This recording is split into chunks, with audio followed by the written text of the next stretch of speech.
The book of NPCs is great though, Jaime. Anytime we roll for favor points or whatever, I'm just gonna flip to a random page in the book and generate an NPC, and I'm gonna be like, this guy owes me a favor. On downtime, I mean.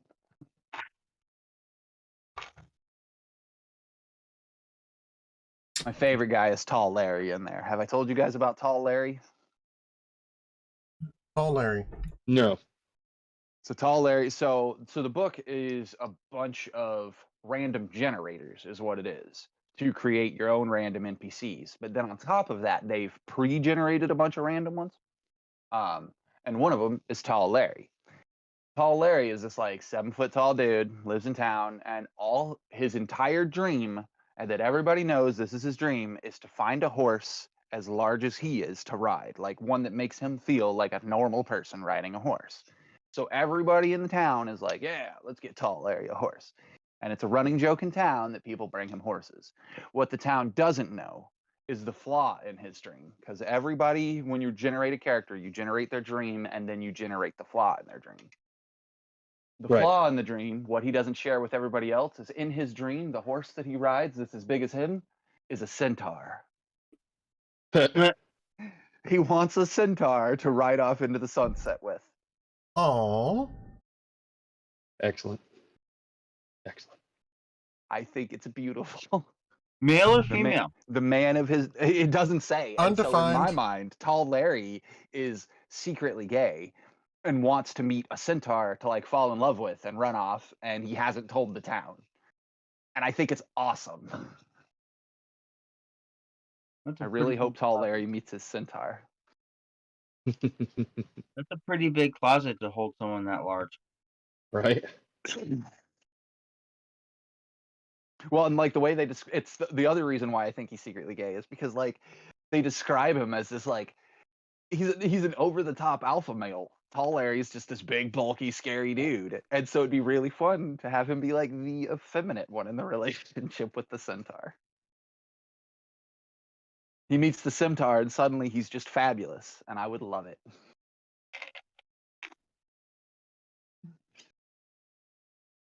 Wow. Nobody else is as excited for Tall Larry as I am. I'm laughing internally. I'm sorry. I'm working on my spell list. Fair enough. Well, as we go flying through the air, we come to a landing at a wizard tower, and I recap for Mr. Stone. I actually hop off my Griffon, go over to Mr. Stone's Griffon, and help him off his, because he's short and Griffins are tall. I jump down onto your shoulders and then off of your shoulders onto the ground. If you jump down off of the Griffon onto my shoulders, you're going to squish me. I'm small as well. Yeah, no, not like jumping down, like acrobatic move. I also only have a strength of 10. That shouldn't matter. Yeah, it will. I'm a rabbit. You jump onto my shoulders, I'm hitting the ground, even if I'm not getting squished. I'm reaching up to get you, and you jump onto my shoulders, and I just hit the floor.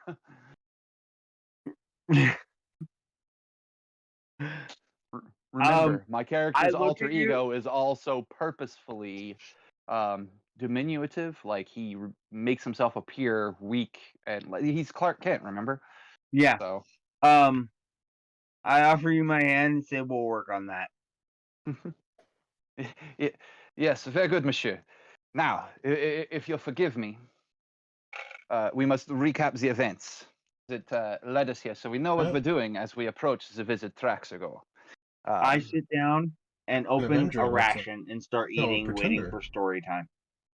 Story time's not going to be that long. You'll be eating the ration as we walk into the building, I think. I know she's the. We met at the there's only hearth two to explain the pretenders, so- things I had learned about demons, which I do a brief recap on here, which is the long and short is they make deals, or not demons, devils. They make deals. They live in Avernus. Avernus is just the top layer. Tiamat is trapped on the top layer. And the angel Zariel has become the archdevil that is in charge of Avernus. And Zariel is the reason we're here. And all of the souls of Alterel currently are contracted to her, which is why the city sunk. I recap that the party can't trust Felix. At least my character doesn't think the party can trust Felix because he is also making deals with devils. To which you guys didn't seem to care before, and I'm guessing you guys are going to give me that same doe-eyed look with the cricket sounds in the background this time. So I'll just gloss over that again. I mean, Gillen's not thrilled about it, but he's just learned to accept Boston. Felix. Fair. Felix. Yeah. Goliath went and talked to our caravan, told them to make their way to the Wizard's Tower, which means Monsieur Stone, because that's right. My character doesn't know that Fick's name is Fick. He thinks Fick's name is Boss Stone. Mr. Stone, to that end, when we meet with the wizard Traxigor, we are going to need to discuss with him getting the caravan to Avernus. Like, he can get us to Avernus, we know. That's why Sylvira sent us here. But we need to discuss with him ferrying them to Avernus as well. And I basically say, all right, there you go, up to speed. And I guess I try to help you up off the ground with your ration. And I gesture for you to go in the door first. We're currently on the landing pad at a wizard's tower with a bunch of griffins. I hurriedly stuff a bunch of food in my mouth and wrap up the leftovers and put it in my pocket. Oh, and in other recap news, as we were flying here, Goliath and Gilwin and Rowan all occasionally flew within like range of each other. Goliath knocked Gilwin off of his griffin, but his griffin caught him and everything was fine. And Goliath thought he had knocked me off my griffin because he was trying to play bumper griffins because he's a dick like that. But when he turned around, I was just gone. AKA, we spent all that time feuding with each other, the three of us feuding with each other, instead of us actually dueling like we did. We just envisioned it as us fighting. Headspace duel. Headspace duel.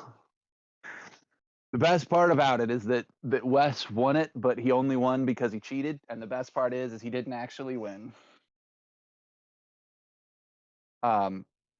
After he knocked my character unconscious, he walked away and fell unconscious because he didn't realize he was below 0 hit points and couldn't be conscious because he thought he had that ability and he doesn't. But the best part is my character couldn't be knocked unconscious. My character hit 0 hit points and went straight to 1 hit point, and he didn't know it. So when he turned around, my character triggered his Cape of the Mountebank, which is Dimension Door. It's a Dimension Door spell. So when he turned around, I was just gone. Because that seems like a good superhero move. Yeah, it is. I'm inclined to agree. Well, and it fits because Cape of the Mountebank, so you can only use Dimension Door once per day through it. It's got 1 charge for Dimension Door. Dimension Door is 500-foot teleport for you and I think anyone you're holding hands with. It might just be you. But when you use it, it smells faintly of brimstone. So coming from Barovia, like, it's evil already, feels pretty dark, but now we're going to go fight monsters, and my ass can teleport away smelling like brimstone. And I think that's pretty awesome. It's literally Nightcrawler. It's Nightcrawler in a cape. Yeah, but I can only do it once. But yes, and I love it. Actually, no, it's not literally Nightcrawler. It's visibly like Nightcrawler, but Nightcrawler, as we know now from the comics, doesn't actually teleport.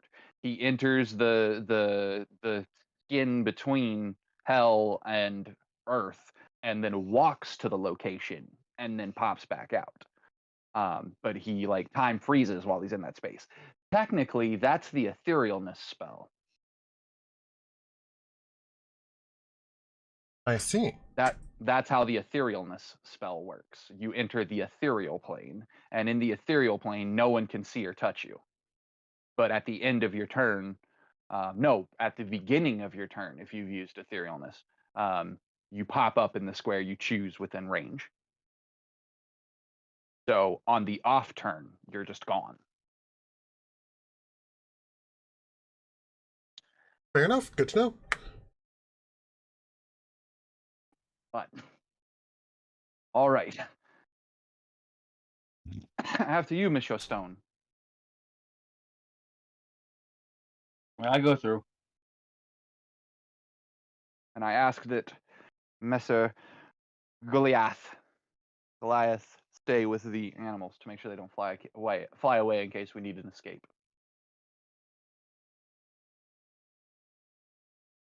And that's why he's not with us today. We're going to come back to cooked Griffon. I don't know. I'm just really excited to meet the wizard Traxigor. I didn't get to go Batman on the witch we met. I might go Batman on this guy. How so? My character's a witch hunter. This guy's a wizard. In my mind, they're the same thing. Ah. Sylvira was also a witch. I let her live because I I didn't. It's not about letting her live, but I didn't attack her. I didn't go Batman on her because Rowan would have decided that as much as she was a tiefling using magic, which is 2 reasons for him to go after her because he's also racist. And tieflings are devils on Earth, so like the perfect thing for a monster hunter to go after. She works in a damn library. Like, yeah, she's a librarian and she has access to some scary stuff in that library, probably. There's a lot of librarians in there. She's no scarier to him than any of the other librarians in there. So, like, what would it have helped if I'd have stopped one of them, you know? But this guy lives in a tower all on his own.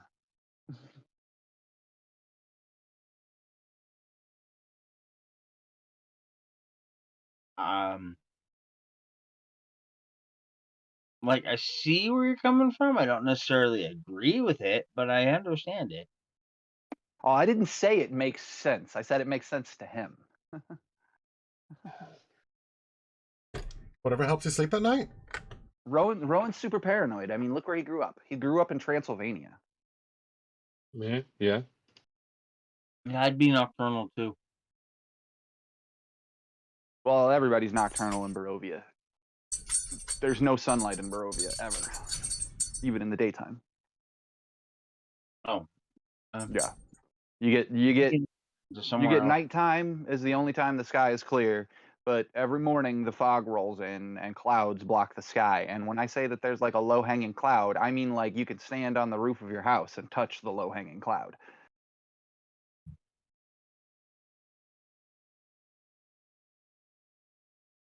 Thus is the power of the Lord of Barovia. Thus is the power of the Lord of Barovia. Technically speaking, Lord of Barovia, Strahd, is the most powerful prisoner trapped in the mists of Ravenloft. Any world that the mist touches, he's got access. He's the only being in. So basically, every Barovia is a pocket dimension, and inside the mists of Ravenloft, there are an infinite number of pocket dimensions. And there are these evil beings called the Dark Powers. These evil beings captured other evil beings like Strahd and trapped them in these pocket dimensions. And then they knew the only way to keep them in those pocket dimensions was to basically give them something to do. So they expanded those pocket dimensions to match them, which is why Barovia was born inside of the pocket dimension for him to rule. The unique thing about Strahd is of all the prisoners in Ravenloft in the pocket dimensions, he is the only one that can also control the mists.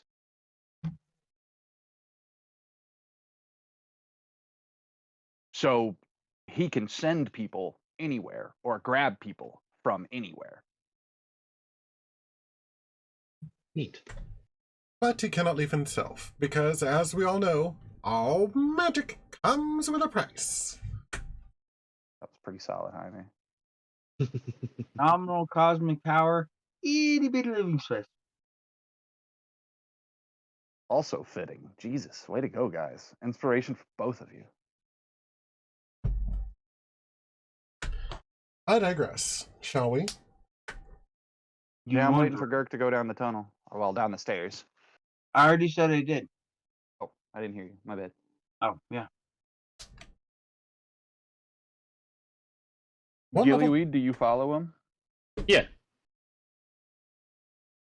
I follow Gillyweed. And Goliath stay with Griffon. Make sure that they stay put.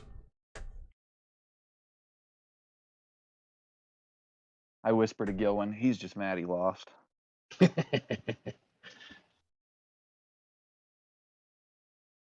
Griffon will be good Griffon. Gillen just kind of laughs and rubs his head in return.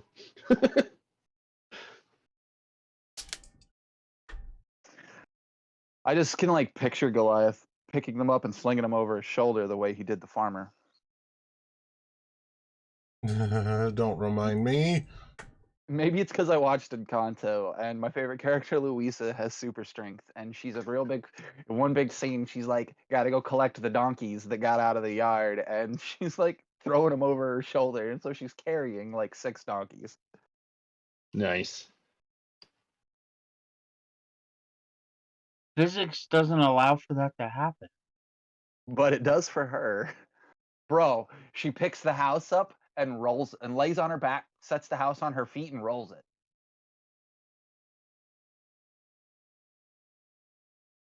Okay. Encanto. That's how the magic works. Anyways. Okay. One level down, you see a cluttered chamber illuminated by various objects, upon which continual flame spells have been cast. Scurrying around the room is an otter dressed in a tiny red cassock. The otter Run mumbles... that again. What? Is a what? Is a what?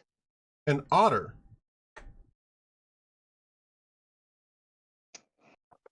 Okay, continue. Scurrying around the room is an otter dressed in a tiny red cassock. The otter mumbles to itself in common, mentioning something about a tuning fork. Suddenly, it takes notice of you and stands upright. Lulu, wake up! Our guests have arrived! At the sound of her name, a small elephant with golden fur appears from under a pile of blankets near a table strewn with alchemical equipment. The elephant takes to the air on feathery wings and lets out a pleasing trumpet sound. Pause. One, isn't that a hippogriff? No, a hippogriff's a horse. Is a horse eagle. All right. It's a griffin made out of a horse. All right. And Yeah. Vic looks at his rations, puts them back in his pocket, and just shakes his head. I'm not actually sure how to react. The wizard's an otter, and Lulu is a tiny elephant. I knew we were here to meet an ally because I forgot about that in the recap. But Lulu we're supposed to take with us. She's a flying little elephant. How big is she? Is she like a baby elephant or is she like a tiny elephant? It just says small. So small could apply. We're talking like the little elephant from Jungle Book. Okay, Baby one elephant moment. in Jungle Book would be small category. I believe that there's a picture that I can throw up. Well, that might not give us the size, but I'm excited to see the picture. No, I looked at the stat block of this creature type. It is small. Well, no, I mean, unless in the picture she's standing next to something, it wouldn't give us like a visible size comparison for her size. I mean, Fair. Oh, shoot. For some reason, it's not listed in images. Maybe it's in the creature block? I was about to say, if she's a creature from the back of the book, it might be there.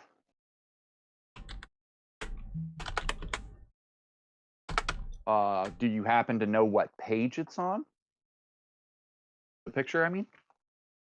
'Cause I can just snap a picture of it with my phone and post it. Page 237. Where's my book? Oh, there it is. 237? Affirmative. Oh my goodness. I'm going to ignore the text on the page. Okay, I found an image. As to what she actually is. Oh, okay. Never mind. I won't take the picture. I will just close the book. Me. And then, let's see. That's super cute. I don't see. Gilman is instantly in love. I don't see Gurk in Fantasy Ground, so I'll post this into Discord so he I'm can. just like, we have I, 3 small characters in Gilwyn standing in the room now. 4 small characters in Gilwyn standing in the room. And Gilman's like 6'2". Look. I'm like half tempted to take Gilwyn out at the knees right now. I need you to know that. Like, I'm literally I'm gonna walk up behind you because I was already behind you. And in my hand is a small, well, you'll feel it like a small rod on the back of your legs, but it's my wand. And I'm gonna basically like tap the back of your leg. I'm not actually gonna hit it, but you know when you're like walking past your buddy and you kind of like make them kind of like whoop. Yeah. I'm gonna tap the back of your knees. I'm gonna be like, I'm trying to think exactly what I'm gonna say as I walk past you. Actually, I'm gonna say, is the air any better up there as I walk past? I'm just gonna make that joke because fuck it. No, the air must be better up there with no one to share it with. Gilman just looks at you. Gilman just looks at you and just it's just basically like, damn right it is. So he's proud of being the tall one. Rude. Yeah. Rude. And then I'm gonna walk over next to Fick and stand with him. I noticed that Gurk isn't in Fantasy Ground, so I'm going to post it into the Baldur's Gate chat as well, so he can see it. Oh, I didn't realize he hadn't seen it.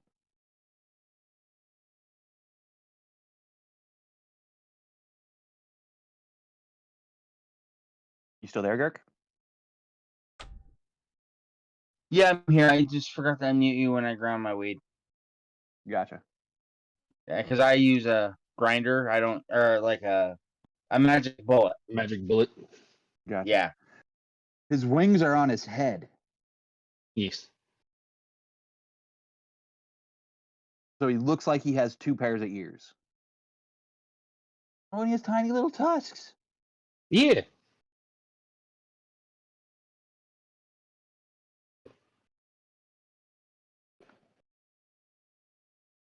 Well, the ball's in your court, Vic, as to talking to Traxigor. You're the guy in charge. I'm trying to figure out how to go back and find that picture. In the Discord app, I assume you're looking at where it says like who you're chatting with. Yeah. You should be able to just like close that without being dropped out of the chat. Yeah. And then when you can see where it says like exiles through the gate. Oh, you found it? Okay. It does say that you're streaming your camera. I shouldn't be.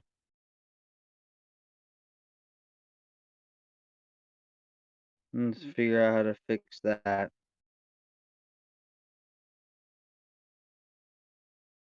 Alright, how do I fix that? That I don't know. Um. Oh, hey, look, I can see your head. on this screen. All right, hang on. I know what I'm gonna do. Just hang it up, yeah. That works. Welcome back. Thank you. So much easier and less complicated. Just close everything out and open it back up. Yep. Well, that's clever. Have you tried turning it on and off again? Fine. I didn't want to look at you, Girk. I see how it is. I'm pretty and all, but I'm naked. Not completely. But mostly. All right, I think I got putting clothes on today.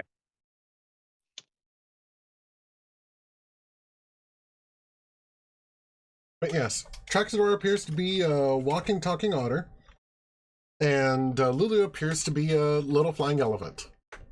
And you said a red cassock, so like red wizard's robe, basically. Affirmative. right.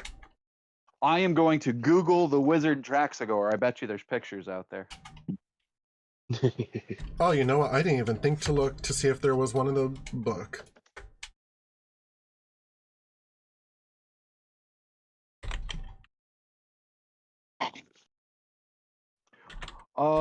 The very first image that when I typed Traxigor D&D 5e that popped up is an otter in red robes with a tuning fork.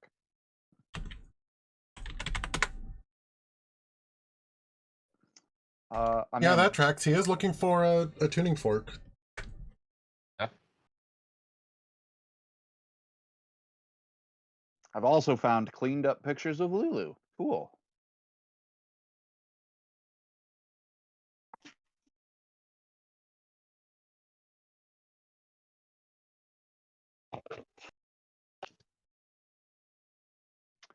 Can I share this picture in Discord? I can.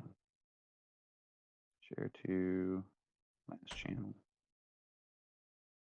I don't know if it's shared or not. Send. There it goes.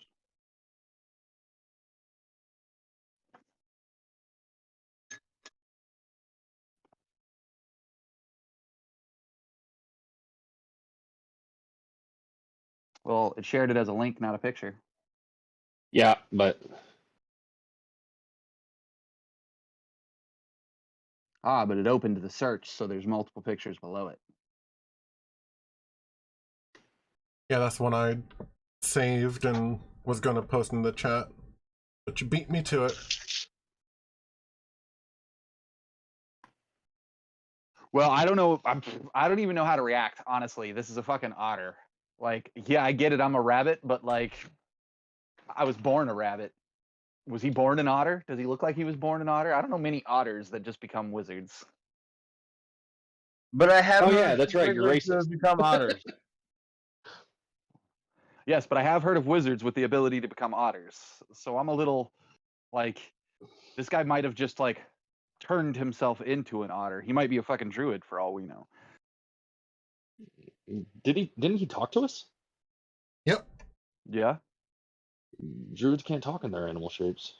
They can talk in their animal shapes if their animal shapes are capable of talking. Yeah, like a raven or a parrot or a mockingbird. Maybe he has a spell on his throat to give him the ability to talk. We're hearing him talk in common. If we've had comprehend languages cast on us, or if he's had tongues cast on him. True. Okay.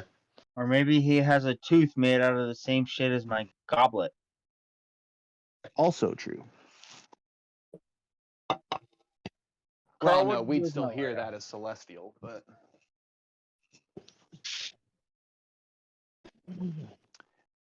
anyways, what are you gonna do, Fick?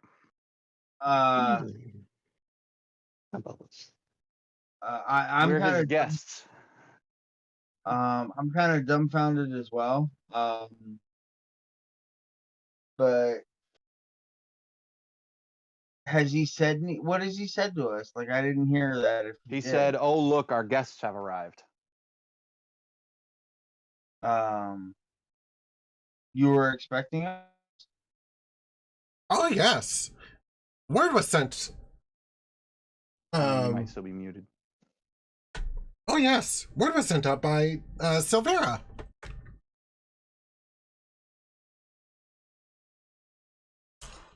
Okay. No, The here we are. tiefling that sent us here. Yeah. Well, here we are. Excellent. Do you excellent. know why it was she sent us? Yes. You need to go to the Nine Hells, right? Avernus specifically. Yes, very, very much so. We are the adventuring party. Yes, sir, Monsieur Traxigor. We are the adventuring party known as. What are we known as, Mr. Stone? The marionette. We're not known as the marionettes. We're not in costume. Oh, we're not. But Unless outside of Baldur's Gate you want to be known as the marionettes outside of costume. You're in charge of the marionettes at this point, of Mr. Stones. no.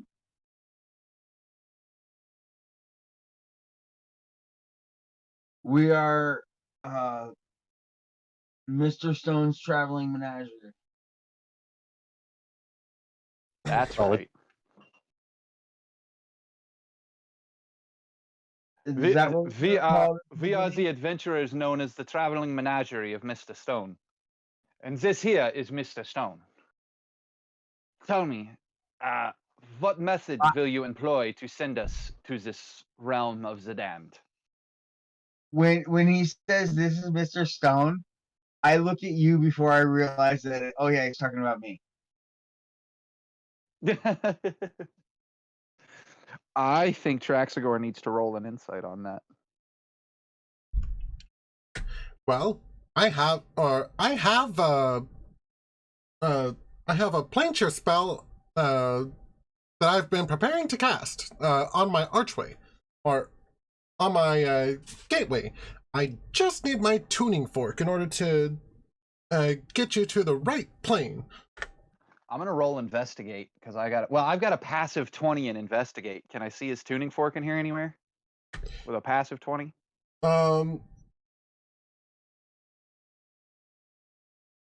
You should be able to, but anyone else who would like to help is free to roll perception. I'll give it a shot. If I can see it with a passive 20, I'll like watch anybody else looking for it, obviously. Like I'll be looking around the room. But I will straight up call out where it is. So let's see what anybody else rolls. 26. That was a 19. Nice. Roll. Yeah. Yee.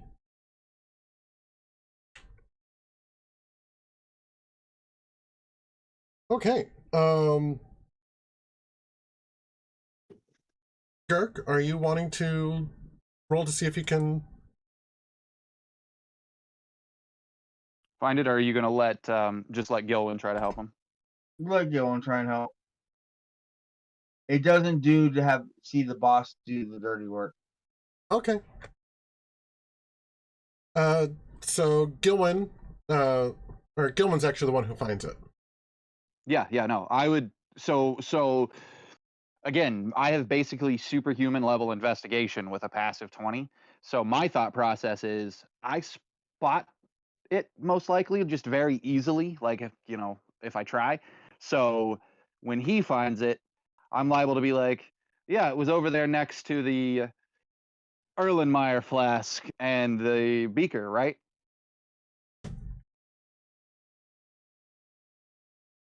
Something like that. Like throw out the obviously this is where he left it based on his other organizational skills.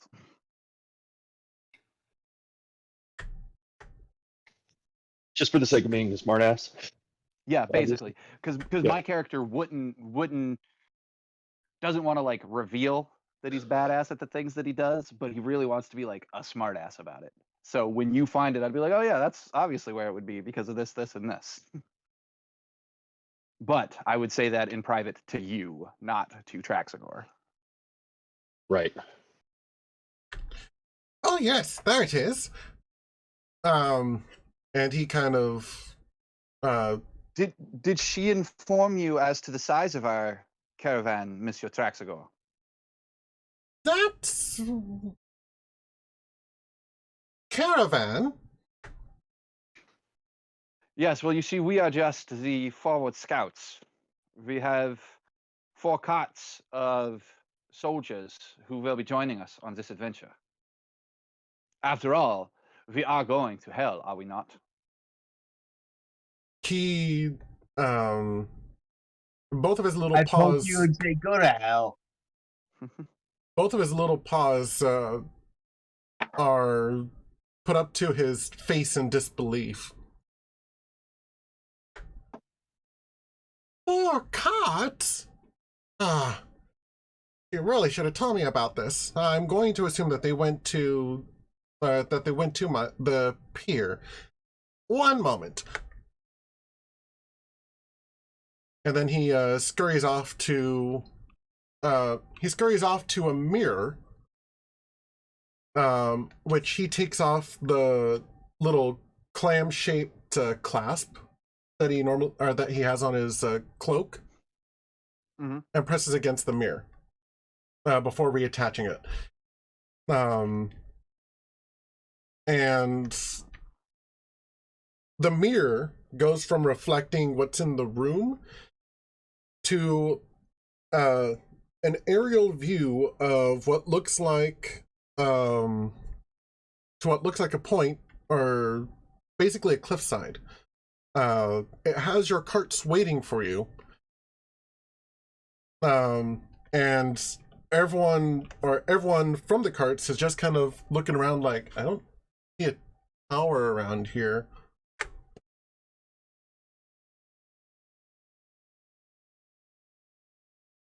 All right, I'll open up the pathway. Much obliged. Wow. They're getting here a little quicker than I thought. Well, the pier is not that far away from Candlekeep. Ah.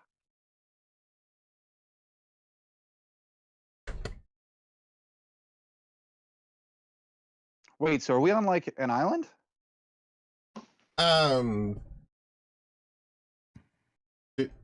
Did you not get the description? You're basically in a floating tower in the middle of the ocean. Oh. Yeah, I somehow missed that. That's why we had to ride Griffins. I knew we had, well, I didn't know we had to ride the Griffins. Like, we could either, 20 miles away, that's what I knew. Ah.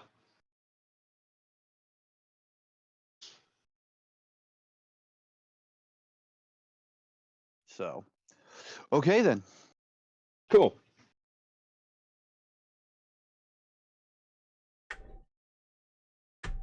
All right. We shall see them in hell. Actually, it would be simpler to just bring the men down here. I've got another gateway that takes it to that opens up the pier. I look at Gilwyn and go, told you we didn't have to ride the Griffins. Gilwyn shrugs. He liked riding the Griffins. I could just see Gillen just giving you like saying just something like, "Didn't we though?" Yeah. Didn't we though? Didn't we? I just prefer not to open up the gateway unless it's absolutely necessary. It takes a lot of energy, you know. If you don't mind my asking, how does an otter manage to manifest that much energy? I don't know many. I just forgot what the animal species of otter is. My brain just farted.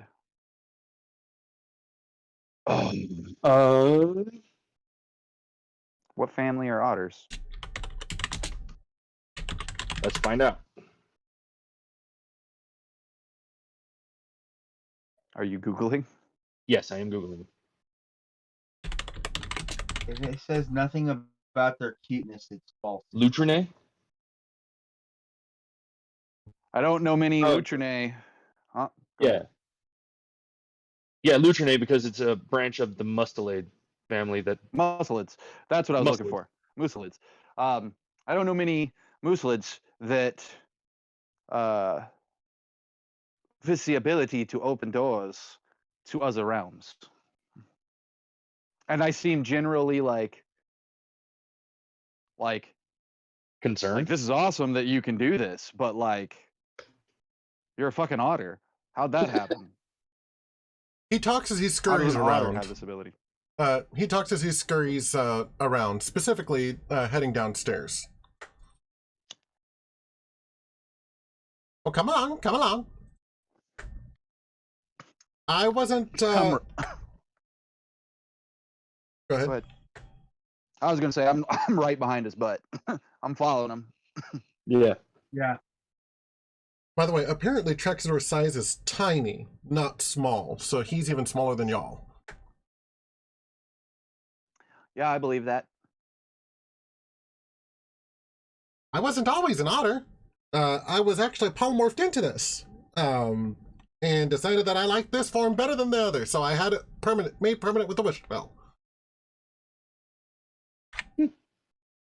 I come to a dead stop behind him, and I mean anybody that's behind me, like, just tripped over us, except for Gilwin, who probably just stepped over us. Yeah. But small things. I was already hesitant when he said he was polymorphed, because that's a high level spell. But a wish spell is a really high level spell. It's a 9th level spell. Yeah. When he says that, my response is, you should have held out for a platypus. Oh. That close. Yeah, I kind of have this visual image of me coming to a stop, Gert going, "You should have held out for a," right into my back. Platypus, what are you doing? Pushing past me. Gilwin stepping over me, and me just standing in the hallway behind them. I went from the front of the line to the back of the line. In one fluid movement. And at this point, my gun is also armed. And I'm following the group, but further back.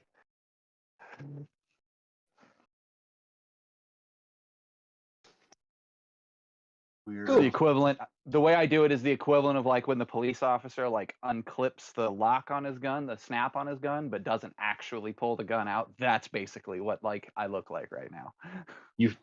You are prepared. Yeah, like, yeah, but prepared for what? If this guy can cast a wish spell, or if, who knows, maybe somebody else cast it, but if this guy can cast a wish spell, we can't fight him. Nope. Even as an otter. No, we can fight him. We may not be able to win, but we can fight. Yeah, like can as opposed to succeed. With my old leveling item, I could have succeeded against him. Simply because of the ability to just fucking negate magic with it. But I don't have that. Ah, you crafty bastard.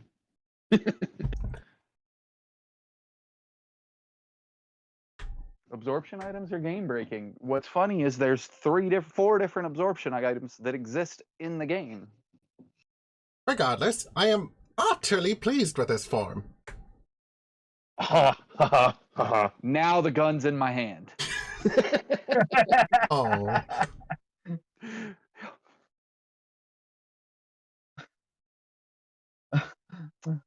So yeah, in my when I walk into the room behind everybody else, so what you'll have to describe the room when we get down there, but when I walk into the room behind everybody else, in my left hand is a revolver, and in my right hand is a custom fancy ass wand. Neat. I look at you like you're carrying 2 fancy ass wands. Oh, actually, wait. In this form, I don't use the fancy ass wand. Crap. In my right hand is the handle, like of a sword, but there's no blade to it. Like it actually looks like a long sword handle, like with the wide T-shaped grip and everything, but there's no blade to it.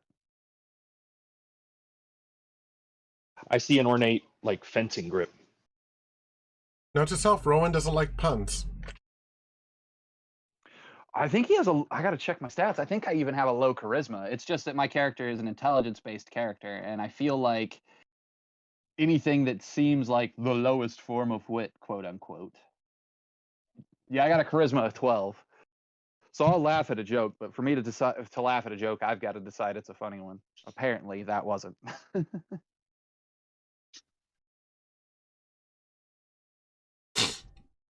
But yes, I enter the room behind everybody else. Continue. Okay. The room that you descend into, it appears to be a large chamber. There are 6 different archways that are made into the walls. One of which has, each one has different iconography, and the one that he goes to has a candle, a relief of a candle above the archway. I reholster my gun. I like visual puns. I assume that's the gateway for Candlekeep. That it is. Yeah. In game, my character actually says, "I assume this is the gateway for Candlekeep." Indeed. If anybody looks at me when I talk, they see me holstering my gun. Never even knew it was drawn. Gilwin just kind of shakes his head. Oh. I think I've also decided my character's paranoid. I'm sorry, my alter ego, my Clark Kent, is paranoid. That way I can make excuses for constantly having my weapons at the ready. Or pretends to be paranoid in that personality, as I I walk say. by you and just lean over and whisper and go poop. He's not scared of you guys. He's here to be your bodyguard slash major domo. He thinks he's Zazu to your Mufasa. When in reality, he is Pumbaa to your Timon. Oh my God, does that make Gilwin the Lion King? Do we have to restore Gilwin to his druid family in his area? What does it matter? Wait, does that make Felix Nala?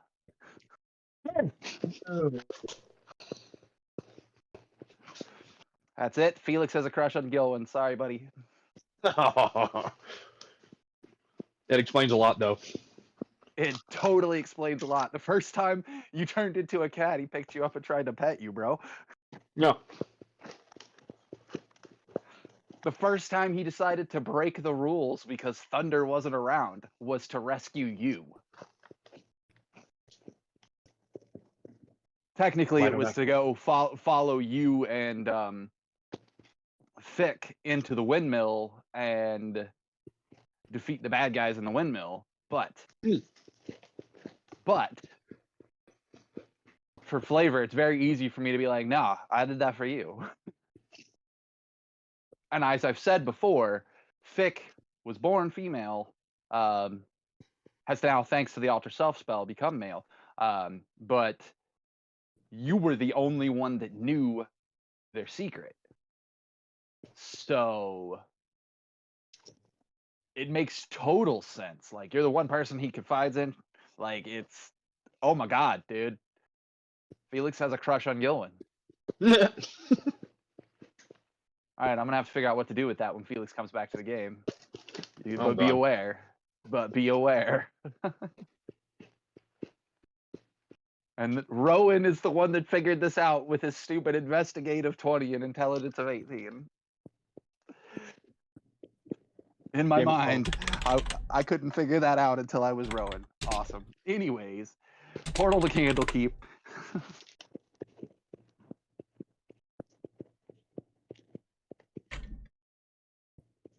Okay. Time is your button pushed? Oh, okay. No, I was just waiting for y'all to be done talking. So the otter proceeds to pat on his robes. Now, where did I put that and kind of even looks in his sleeves. Lulu flies down from the stairs, carrying what looks to be a long match, and hands it to brings it to Traxigor. Ah, thank you, Lulu.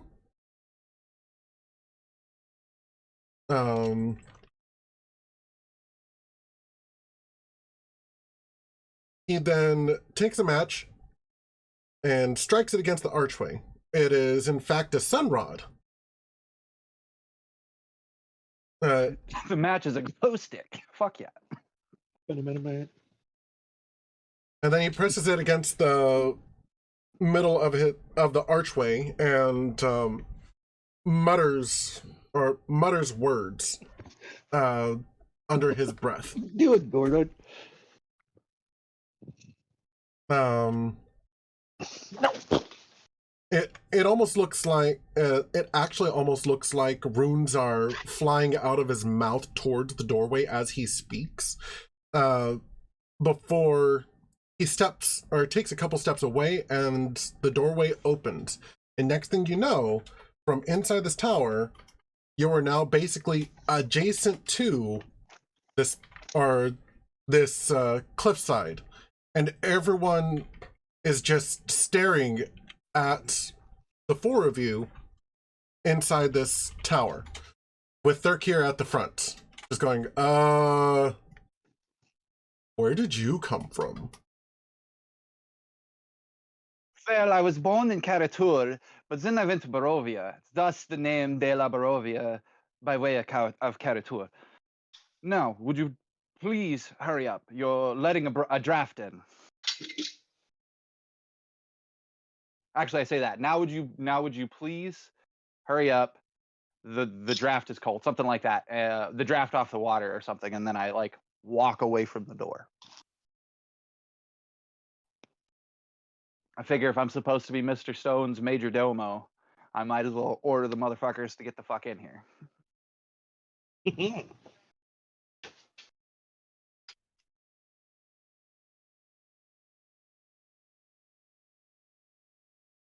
Okay.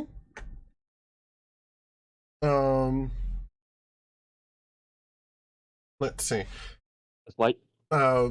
The caravan is pulled in here. This room is large enough to probably hold 2 other carts as well. But once the last cart and everyone else is let in, Traxigor looks out, makes sure that no one was left behind, and then taps the sunrod against the archway again. The sunrod turns off, and the archway closes.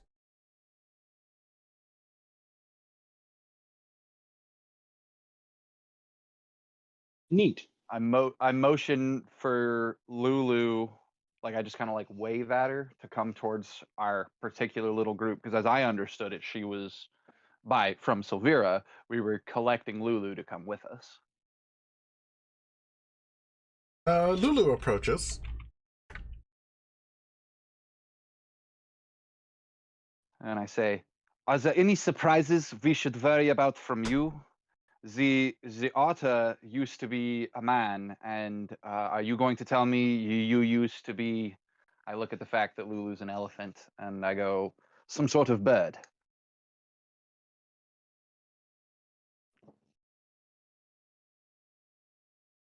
Negative. I have always been a holophant. A holophant, you say? I would like to roll an Arcana check to see what I know about this is holophants. spoken to you in Celestial. Ooh. In Celestial? Ooh, it's a Celestial holophant. I'm gonna go to my skills. I would like to roll shit. What? That's not right.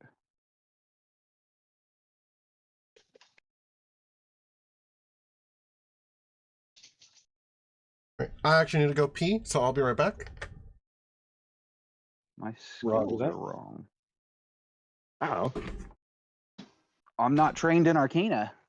I'm a wizard. What wizard isn't trained in Arcana? Way to go, Carl. No, something's just missing on my character sheet.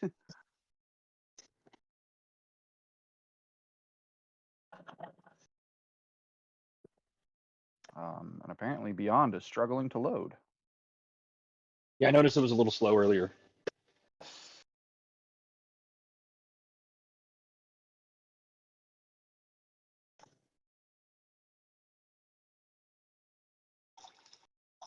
Badly struggling to load. Well, that's weird.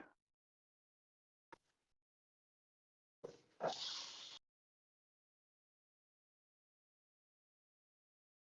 all right. I have another way to access this right here. It's very, very nice. Mm-hmm.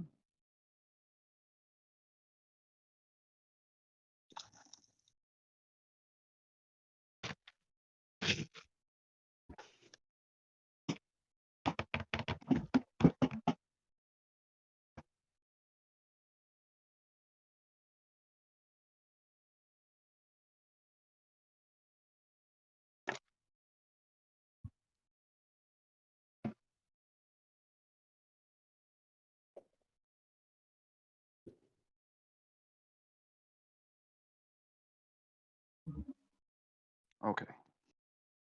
Much better.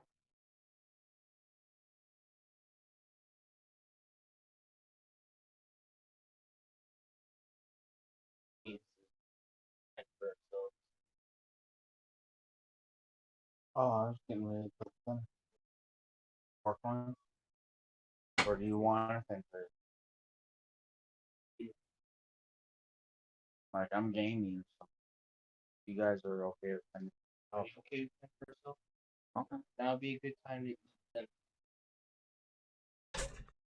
I didn't realize Wait, I made to get back to roll my Arcana check. This one has returned. Oh. I heard something about an Rolled an Arcana 8. check, but that's it. Yeah, I rolled an 18 on my Arcana check to see what I know about Hollyphants.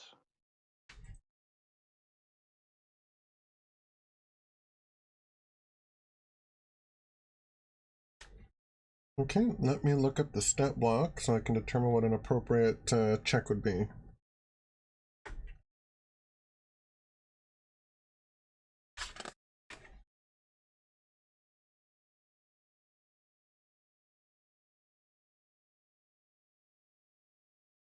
An 18. Okay, that's I think that's a strong enough check. Hollyphants are gentle, stalwart creatures native to the upper planes. Good-aligned deities and angels use them as messengers and helpers. Hollyphants treasure friendship and honesty.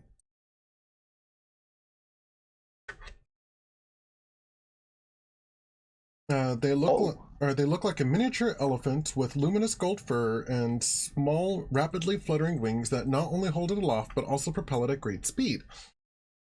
Although kind, a Hollyphant won't bear witness to an evil act without punishing the malefactor. Its pearlescent tusks are far from formidable, but it can unleash trumpet blasts from its trunks that can deafen creatures or engulf evildoers in radiant sparkles of positive energy. A Hollyphant is also blessed with powerful innate magic to help it combat evil and protect its friends. Well, knowing that it can't permit an evil act, I have to befriend this thing so that when I commit evil acts, it doesn't attack me.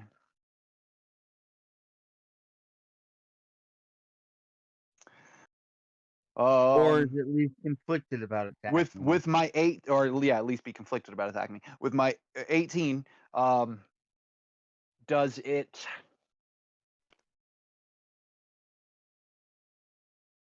I guess level of intelligence, is it like, I mean, obviously it responded to me with language, but like, I guess, do I treat it like a pet or a member of the party?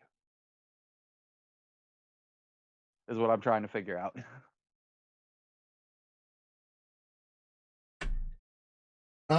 Is it a person? They have a pretty high intelligence.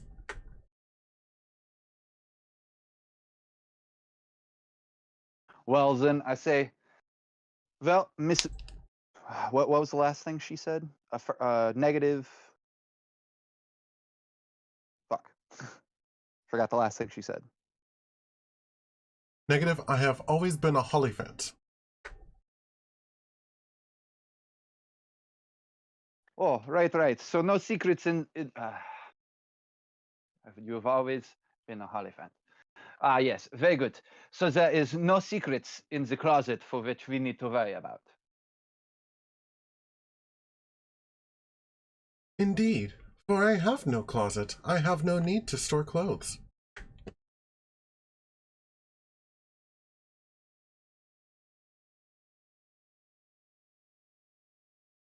I sort of pat my gun with my left hand a couple of times and then think, nope, it's just not from around here. It's just not from around here. Just let it go.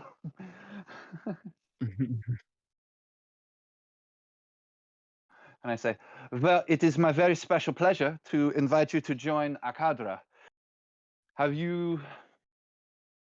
I know that there are dangers in the lower realms, if we have learned out of game the optional rules that will affect us while traveling. I kind in the of push you, and you're like, hey, I'm the one who invites people to our group, but you're doing good. Go ahead. Well, to be fair, I didn't in Sylvira. Yes, sir.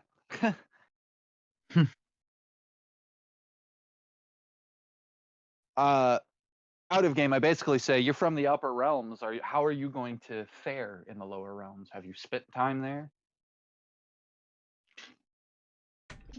Indeed. I was with the angel Zariel when she assembled her army of Hellriders to attack Avernus. My gun is in my hand and pointed at it. That quick.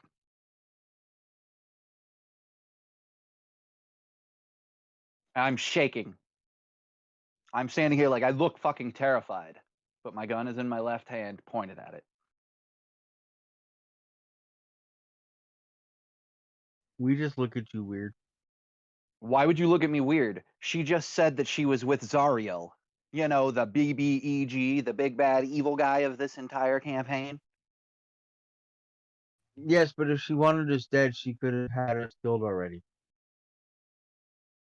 Doesn't mean I gotta trust this damn thing.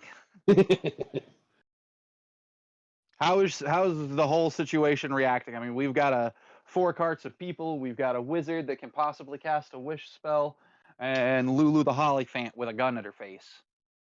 And the person holding the gun looks like the terrified guy that just picked up the gun to like protect himself. Like, I'm legit shaking as I've pointed this gun at her face. Lulu doesn't flinch, but Traxigor,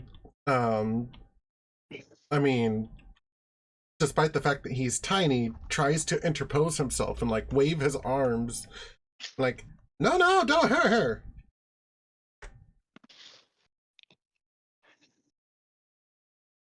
As far as the rest of the caravan goes, well, Traxigor is trying to determine if Traxigor is lunch.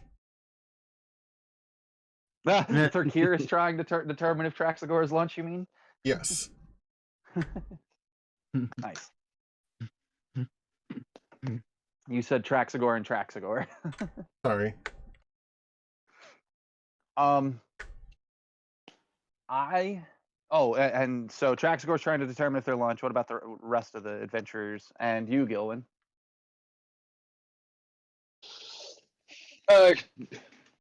Gillen reacted, surprised, but it didn't seem like a reason to pull out, like to arm yourself. You guys do remember that last session my character learned that Zariel owns his soul, right? No, I did not. She has a contract on all the souls of Elturel and the Hellriders, which means she has my soul. Ah, that's right. Okay, So- yeah. we just didn't put 2 and 2 together. The rest of the That's Or math. And the rest of the math. caravan has basically stopped what they're doing slowly, one by one, as they realized shit was going to go down. And even the person that was singing sea shanties in the back has stopped singing to pay attention to what's going on.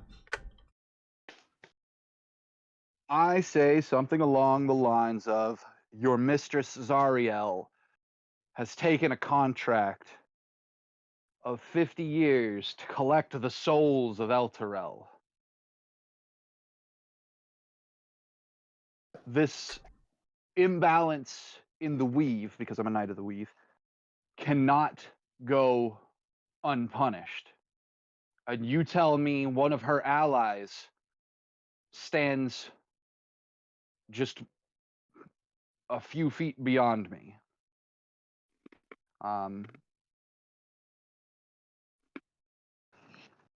I said was that... Well, hey, wait. I'm going to make a roll here in a second, so don't have her respond yet. I'm actually going to roll Intimidate, so I'm trying to finish what I say. I want to make sure I say it right.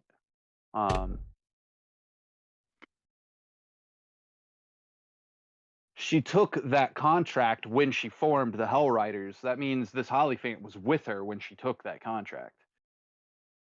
Now, to be fair, my character wasn't there then. My character has only been a Hell Rider for 3 years. But I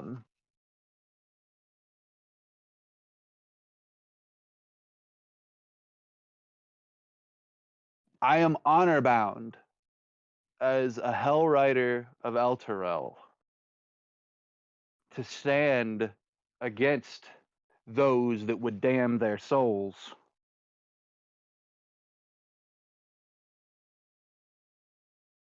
So tell me, one who has served the darkness, I don't care that she's from an upper realm now, one who has served the darkness, why should I not pull this trigger right now? And I rolled a 23 on Intimidation, nat 19.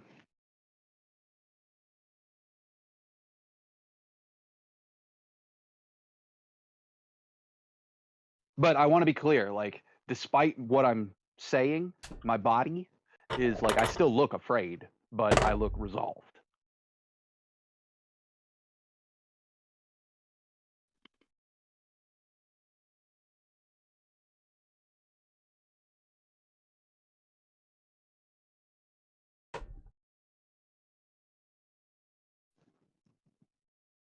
Okay. She doesn't flinch. She doesn't look nervous at all. She just merely kind of hovers there with her wings flapping as she says, I said I was with her.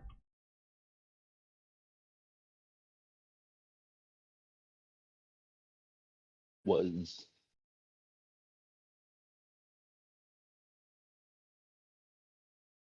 I cannot abide by any evil acts.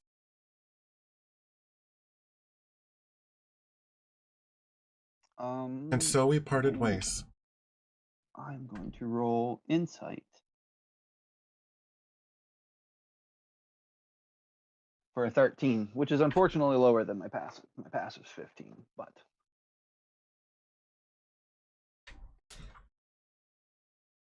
She appears to be speaking the truth. in response to what she said, then I release the hammers on my gun. So it's got 2 hammers. I release both of them. The gun's still kind of pointed at her, but I sort of stop shaking.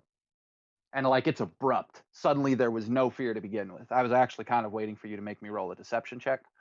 I'm actually trained in deception for that reason, but that's okay. This is a lie I make often, pretending to be this character, so it's fine. I unclick the hammer, but the gun's still pointed. And I say, said the spider to the fly. And I holster my gun, and I walk, I turn around away from everybody, and I walked. Is there, passive perception 15, passive insight 15, passive investigation 20. Knowing that there was like the candle emblem on the gate for Candlekeep, is there an emblem that would look similar on a gate to Avernus that would make me think Avernus?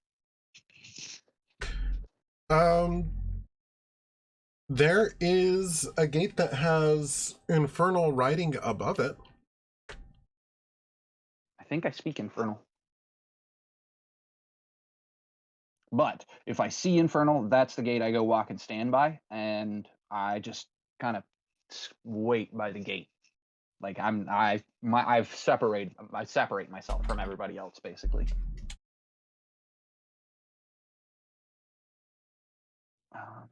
Proficiencies and languages. I do not speak infernal.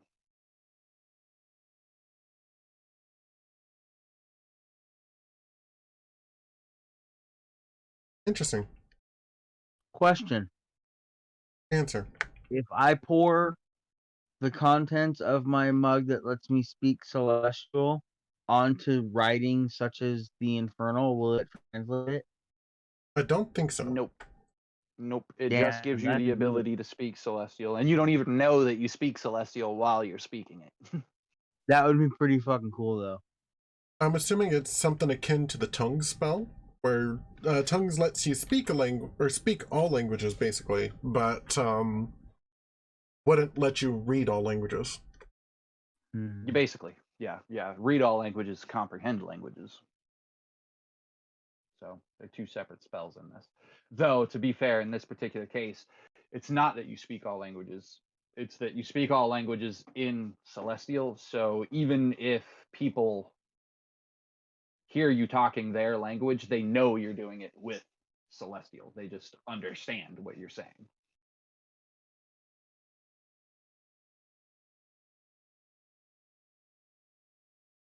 Because every being in the multiverse can understand Celestial, but only a few can speak it. And usually, if you meet someone that speaks it, they're a Celestial being. It's kind of the giveaway that they are a Celestial being.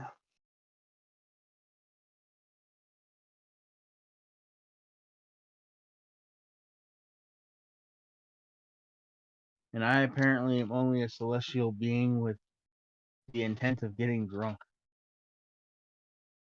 I mean, 2 sessions into the game, you did say that when you get drunk is when you tell the stories of when you were a god, and you only remember them when you're drunk. So that's why Wes and I were like, well, let's give him the ability to talk Celestial when he thinks he's drunk.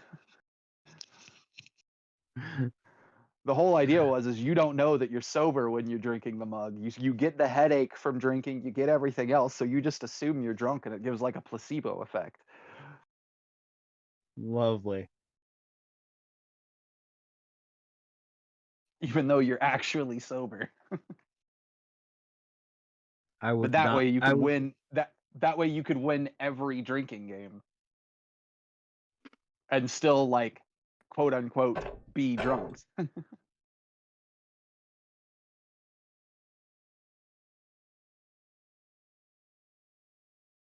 drunken bullfighting.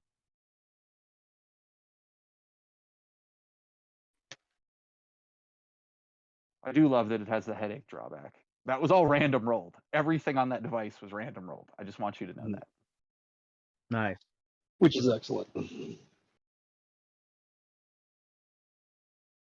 Cool. But yeah, so what's everybody else doing?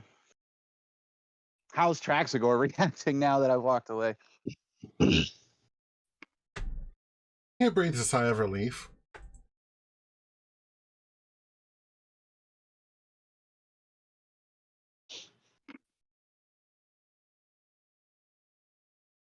You see, she does have a history of fighting the demons in hell. It started off alongside Zariel, but she was sent back here at the end of it all. Originally trapped on the other side of the portal.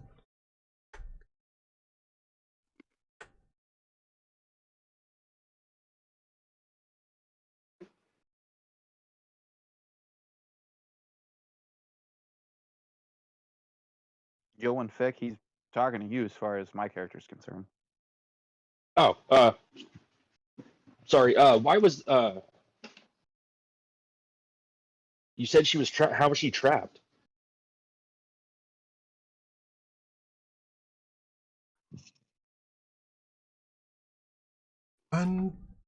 Unfortunately, I don't remember.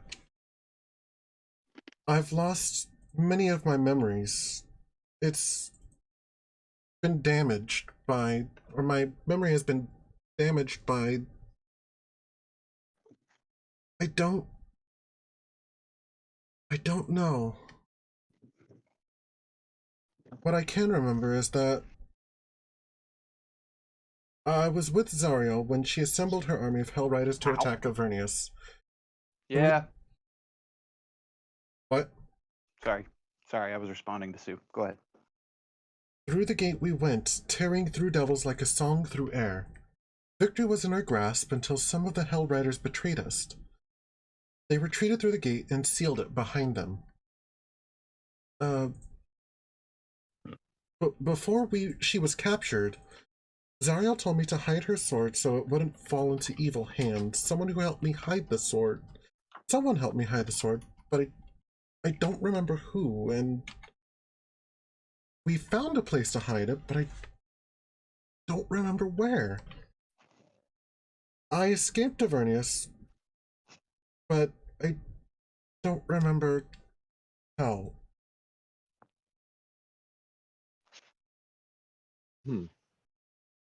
What's the last thing you do remember?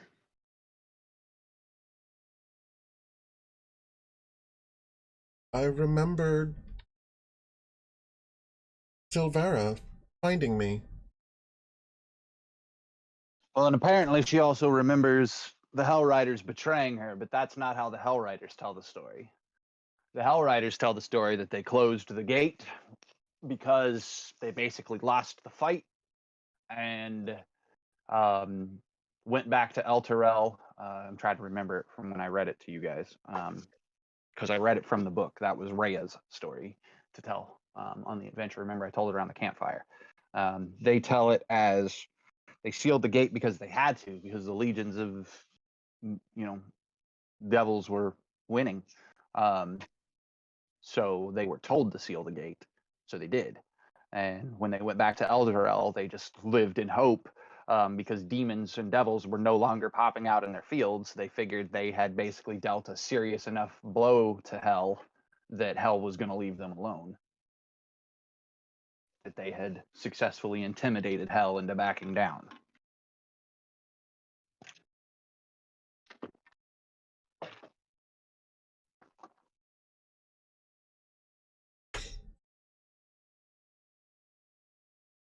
So I think, even though I've only been a Knight of El Terrell for 3 years, I think I get kind of offended at the fact that she says they betrayed them, that there were Hell Riders that betrayed them. So I'm muttering from where I'm at about how I think Lulu might either if her memories are bad, maybe she's just wrong about how it all went down anyways.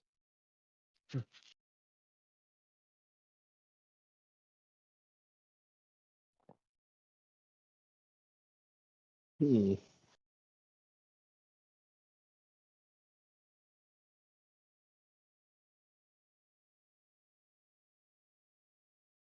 I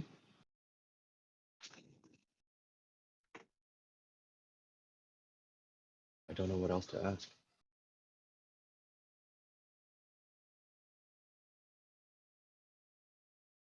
Well, we now know about a sword and a potential ally out there, the person that helped her with the sword.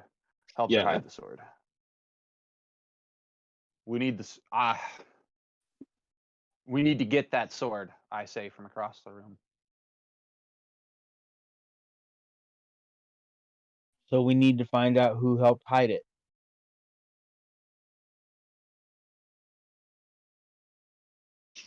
That would be Excellent. I thought we were just going to hell on a rescue mission. Now we've got so much more to do. score. The reward for work well done is more work. Yep. Son of a beekeeper. Either way, I think it's a good thing for Lulu No. to accompany you. Not only has she experience, or does she? Not only does she have experience fighting against demons, or devils, as it were, but who knows? Maybe going back there will help jog her memory.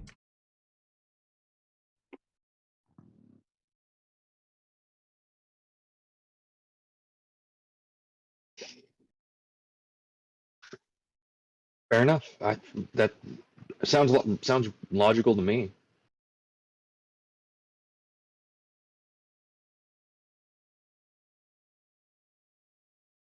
All right, but we're not paying to feed her.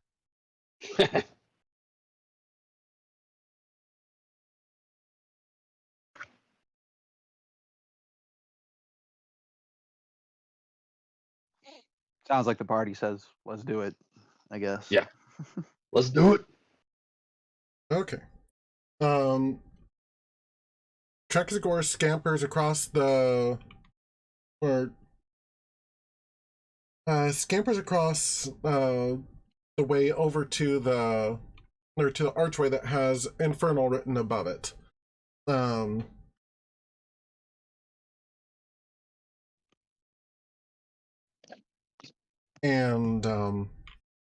You're gonna have to start all that over, Jaime. The last thing I heard was Traxigor scampers. My headset disconnected. Oh no. uh-oh. Yeah, it just randomly goes power on, Bluetooth connected. And I'm like, what do you mean power on Bluetooth? You were on.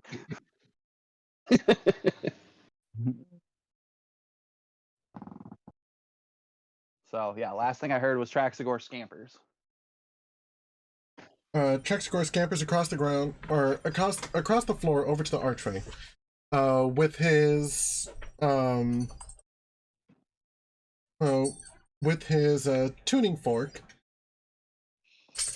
he hits it against the archway and mutters words, opening up, or as he does, again, it's almost like runes and symbols flow out of his mouth to the gateway.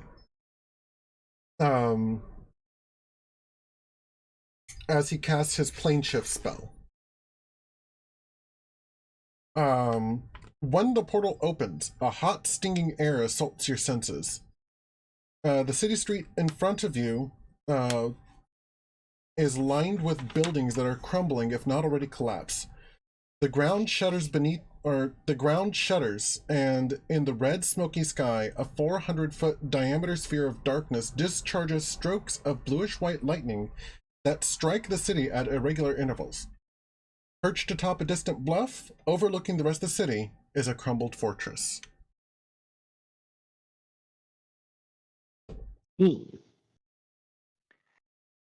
I stand up from beside the gate where I was sort of squatting. I look over my left shoulder. Look over my right shoulder and say to Fick,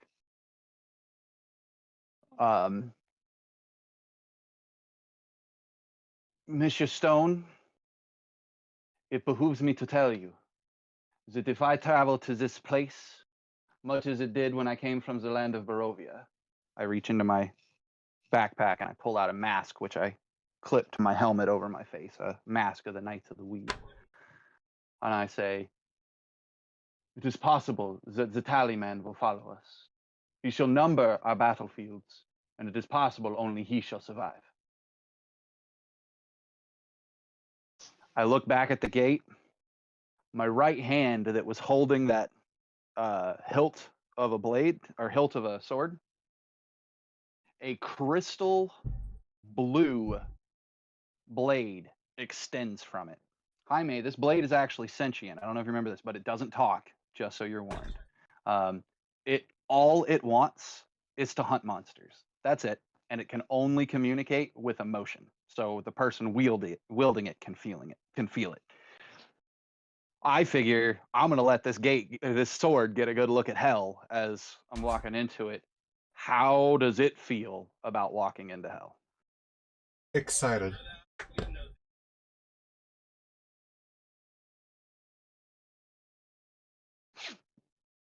I chuckle from beneath my mask. The Tallyman cometh. And I just like walk through the door.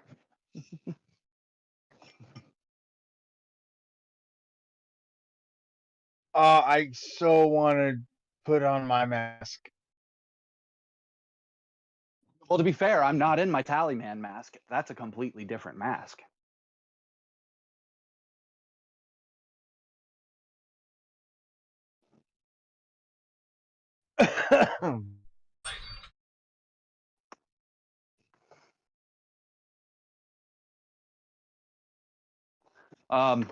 Transition through the portal, Jaime. Is there like a? Is it like just walking from room to room? Pretty much, it's Like like walking through walking a from doorway? this room into from walking to from the room to a city street, basically. Before we do anything else, it's 7 o'clock. I do have to work in a few hours, but I want 7 o'clock my time. I'm just curious how much time we have left and how much further you guys want to go, because honestly, walking through this gate is a good cutoff point visually, but like I'm also fine to continue playing for a little while. So I guess I just wanted to know where your guys' timetables are. I don't really have one. Yeah, same. Jaime, how are you feeling? Did you want to continue further than this? This is a beautiful frickin' moment to end an episode in a TV show, but like as we go through it. But if we're gonna continue further, I need to know because I'm gonna be making a check basically as soon as I hit the other side of the gate.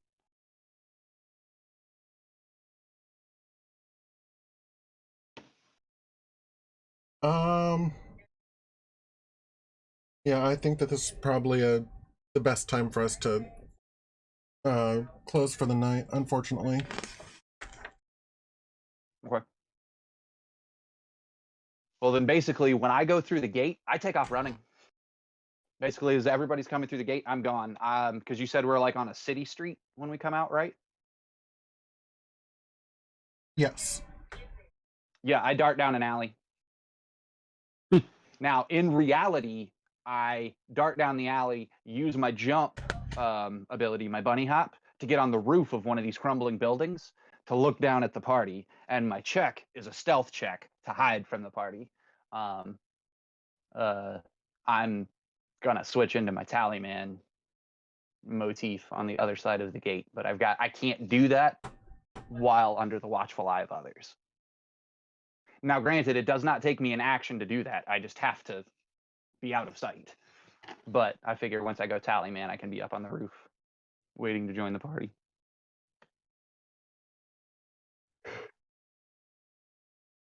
So that's me through the gate.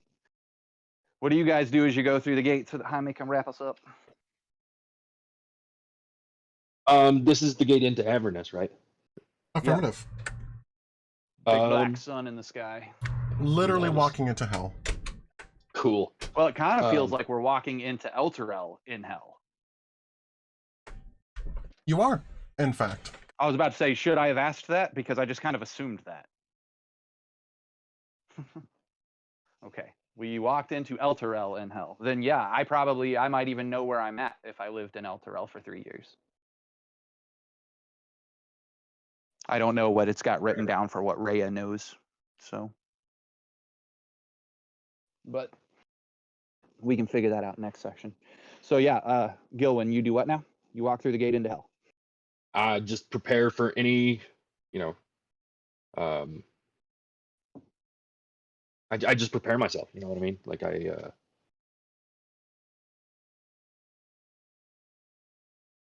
doubt we're gonna. Well, I don't know. We'll probably get jumped 1 foot in. So. Do you draw your sword? Yeah.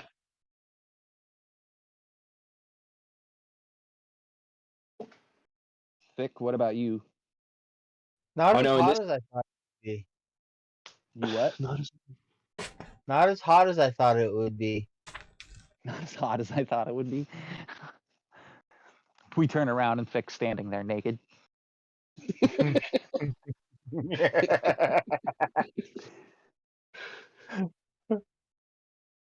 What? I'm not in the normal plane anymore. I don't have to follow common decency laws. That's what I see Thick doing. I'm sorry. Does Fick wear a gnome hat? Like the stereotypical nomad. No. Oh, okay. He Damn. looks like I've Fabio, only 3 feet tall. Yeah, What's that? I mean, he looks like He Fabio, looks only like Fabio, 3 only foot 3 tall. feet tall, with blue Yeah, hair. I know, but I still imagine it with the gnome hat. Just Fabio, like chiseled, like. So no, it's not a gnome hat. It's a gnome hat that the point has been like pushed down in it, so it sits like a beret on his head. Yeah. Okay. There you go. Kind of like Link's hat, but sideways. Yeah. Yeah. Yeah. Solid. All Yeah. right. For that matter, I would go ahead and cast the scimitar, so it's just like floating along beside me while we travel. It doesn't work that way. You have to like throw it to make it dance, don't you? Don't you have to spend a charge? Yeah, I have to speak. Or does it I act have, as a separate creature, basically? I have to speak a word and throw it, and then it just follows my command. Like, Yeah, but only for a short duration, and then you have to keep spending charges for it to stay up. I get the feeling When we're you- gonna get 'cause it's jumped, a- but yeah. Yeah. Yeah, I didn't think about it that way. So yeah, I'll have it in hand.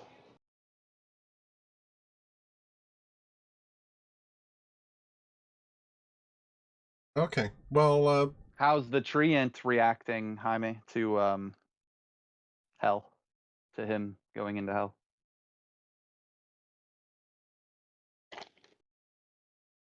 And can it talk? I can stab your ass.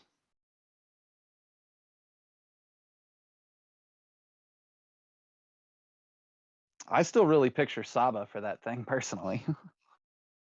Who? Saba. Jaime knows who I'm talking about. Sapa is basically the scimitar, or the sentient scimitar of the White Ranger Ah, in the original Mighty Morphin Power Rangers. yeah. Yeah, it's the tiger scimitar. But the treant can't really talk at this point yet, but there is, or it is clearly filled with righteous fury. And I'm assuming that transfers to Gilwin. That's why Likely. he said clearly. Yeah. Yeah, while he's got him, while he's holding the sword, that is the emotion that you Gilwin is feel feeling. it almost hum in your hand, ready to jump up and dance. Yeah. Thick. Not as hot as I thought it would be. That's it. That's what we got. Naked Thick. Yep. Okay. I assume the rest of the party follows us through and scene. Yep. Okay, so we get a level, just to Jaime? be clarify, I'm not completely naked. I am wearing my armor. Yeah, I figured.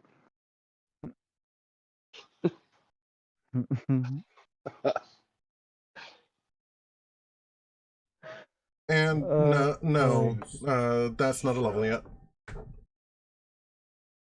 I know. I'm gonna ask every session just because it's become a thing now.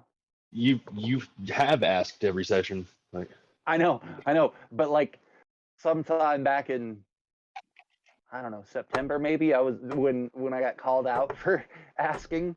I have now made it a thing since then, and I'm just gonna ask every session. Yeah. Not because I actually like. Before it was because like, dang, I want a level because we took so long at the Van Thamper Villa, but now it's literally just because I've been asking. It's become part of my bookkeeping to ask. yeah, that's the official end to the session. Do we get a level, Jaime? That was a lot of I think fun, guys. I really It was. really was excited to meet Lulu, and I was not prepared for Traxigor the Otter. Gilwin loves it. I bet you do, you tall son of a gun.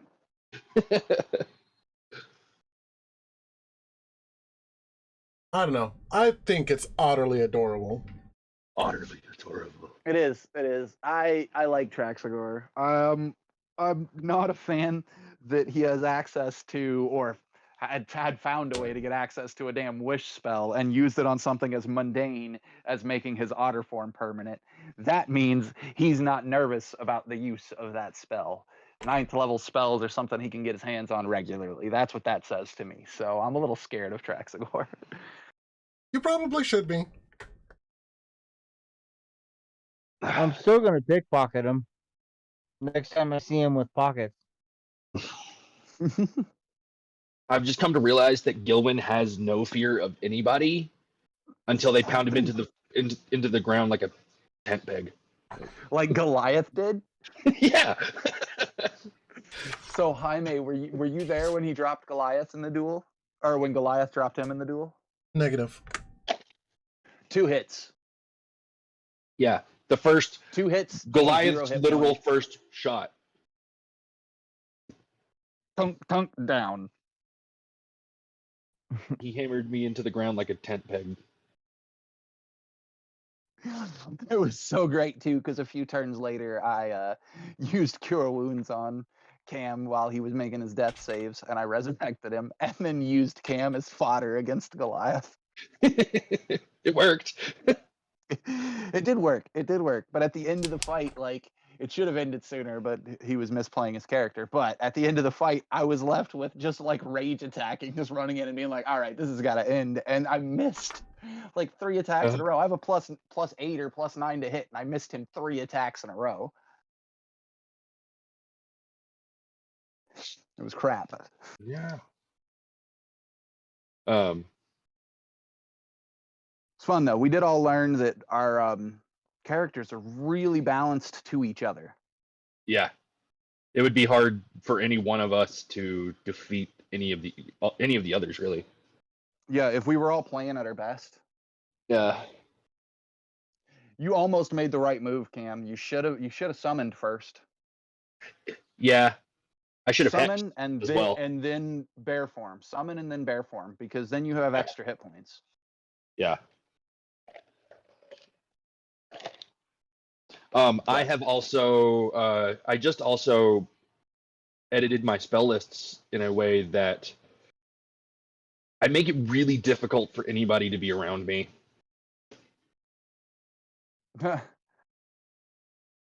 Yeah, well, I've discovered the the actual heavy hitting druid spell, and it's the earth. What is it? I can't. Fantasy Grounds is locked up. Oh, he might have already closed the server. Yeah. No, the server's still open. No, it's probably just my computer being dumb. It is. I don't know. My favorite druid spell to use at first level is Burning Hands. You become a druid flamethrower. Yeah. And that shit's like powerful as fuck. Drop 3d6 on an AoE of enemies. Like, fuck yeah. Ugh. I think it's a 15-foot cone.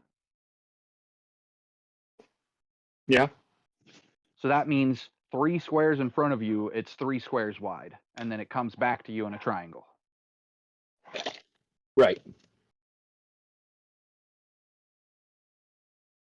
That works really well when you're stuck in a hallway fighting monsters like we were under the bathhouse or in the Van Damper Villa. Yeah, it does. Actually, what that is a hallway spell. So is Moonbeam. Call Lightning's one too. Not Call Lightning. Lightning Bolt is a good hallway spell because it's a line. So line means it hits everyone in that line. Right. So you just shoot it down a 60-foot hallway or a 100-foot hallway and just nail everybody in front of you. Yeah. I got Erupting Earth. I think that one's 3d8. Erupting Earth? What's that? Yeah. Choose a point you can see on the ground within range. A fountain of churned earth and stone erupts in a 20-foot cube centered on that point. Each creature in that area must make a dexterity saving throw. A creature takes 3d12 bludgeoning damage on a failed save, or half as much on a successful one. Additionally, the ground in that area becomes difficult terrain until cleared. And you can upcast it. Yeah. You add a d12 of damage per level. Per Okay. level, per slot, yeah. Yeah, but that's a 3rd level spell already. So that's your highest spell right now, anyways. yeah, my most physically powerful spell. But I've got a theme going because I've got Entangle as a 1st level spell, and then I've got Spike Growth as a 2nd level spell. So you're And- affecting areas. To that Yeah. end, I definitely suggest consider getting Web, because that works kind of like Entangle, but it is flammable. So if you get Web and then you get Burning Hands, you can web somebody in place, and then you can use Burning Hands to light it on fire. Wonderful. I don't think Web is a And then druid It is. spell though. Is It is. what level? It's just a higher level spell. Oh, I don't know. okay. It is.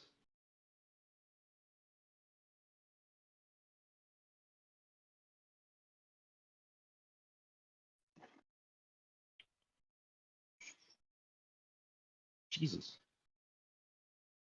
I don't see it. I'm looking on Beyond. I am too. But I may have just passed it. Web is a 2nd level conjuration spell. Sorcerer, Wizard, Artificer, Swarmkeeper, which I think is a druid, and Circle of the Land, which is a druid. But that's weird that it wouldn't be in normal druid if No, it's it's under Circle of the Land. Yeah, it's just it's a circle spell. Damn. So that's fine. I've got Spike Growth, and I traded Druidcraft out for Thornwhip. Oh no, don't get rid of Druidcraft, but okay. It's just not doing anything for me, man. Druidcraft's a flavor spell. You gotta use it in the right circumstances. Druidcraft, you have used several times, just so you know, to turn off in the bathhouse. You cut out the lights with it. You were putting out fires or candles with it, Mr. True. Stealth. Yeah.